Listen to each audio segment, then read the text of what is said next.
Pastor, otro de los temas que también quisiéramos abordar con usted, la política en la iglesia. La política en la iglesia. Bueno, Dios, siempre hay la gran pregunta que me hacen cada vez que me llevan a una entrevista en otros lugares, siempre, pastor, ¿los pastores pueden ir a la política, ¿no? Por ejemplo, o sea, es la gran pregunta del millón de dólares, ¿no? O sea, yo como pastor, o tú como pastor, puedes postular para ser alcalde, en este caso de Conjunto. No te olvides que nosotros tenemos un manual que se llama la palabra de Dios. Ese es el manual de fe que es la profeta mayor. Toda hipótesis, toda tesis, toda propuesta tiene que estar, ¿no?, filtrada a la palabra de Dios. Entonces, la Biblia dice que Dios ha puesto, dentro de la Escritura dice, reyes y sacerdotes. O sea, hay una gran diferencia entre ser rey y otra gran diferencia entre ser sacerdote. ¿Quiénes son los sacerdotes? Nosotros, los pastores, los que hemos sido llamados para el ministerio.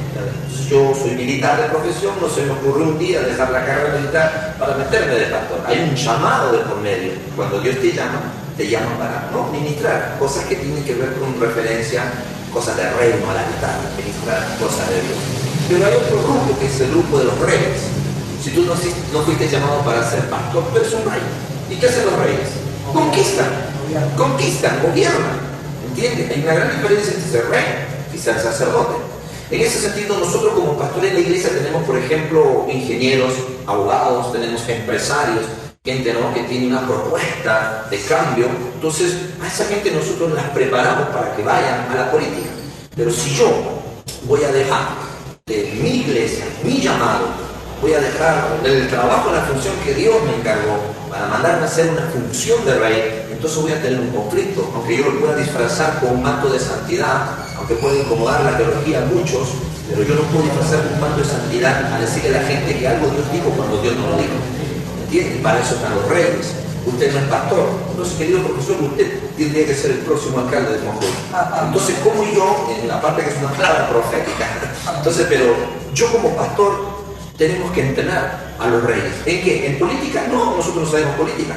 Nosotros tenemos que entrenar a los reyes en cuanto a las verdades, a los fundamentos, a los pilares de la palabra de Dios, para que cuando ese rey tenga un lugar de prominencia en la política, la corrupción, si hay que decirlo, trae aparejada a la política, no lo mueva porque el hombre está bien fundamentado en la palabra de Dios. Esa es nuestra función. De nuestra iglesia tenemos congresistas, de nuestra iglesia tenemos políticos, tenemos gente alta, pero son gente que han sido llamados para reinar, para conquistar. Dice la Biblia que en los tiempos en que los reyes salían a la guerra, David no salió y se quedó en su palacio, en una terraza, y conocemos la historia, terminó, ¿no?, metiéndose con la vecina. Entonces, un rey que no conquista, un rey que no está destinado, que no sabe que está llamado para conquistar, siempre va a ser un rey que va a tener problemas como consecuencia. Entonces, lógico, reyes y sacerdotes. Los sacerdotes son ustedes, los pastores, los que han sido llamados para ministrar.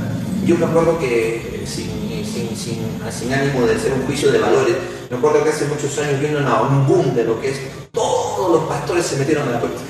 Yo soy testigo, insisto, de que ninguno de esos pastores llegó a culminar lo que ellos creían era de parte de Dios, ¿no? Entonces, en ese lapso de elecciones, 6 meses de campaña, esos pastores salieron de sus iglesias y dejaron encargados. ¿Cómo puedes dejar un encargado? Dios te llamó a ti a ministrar ese altar, ese culto, esa iglesia, el lugar donde esa gente va a congregarse. Entonces, en ese lapso de tiempo, mucha gente retrocedió, mucha gente a no tener al pastor como un referente, entonces, se desviaron, se fueron, abandonaron las iglesias, y esos pastores regresaron, como dice el Chavo del 8, vuelve el perro arrepentido con el rebote de las piernas, y ninguno de ellos, como se llama, me conta, llegó, a ganar lo que ellos pensaron que iban a ganar. Entonces hay que saber definir. Yo no estoy en contra de la política, pero sí conforme a lo que está escrito, reyes y sacerdotes. Usted es un rey, un empresario, un ingeniero, un abogado, prepárese, mi estimado rey, para conquistar. ¿Por qué tenemos que soportar, por ejemplo,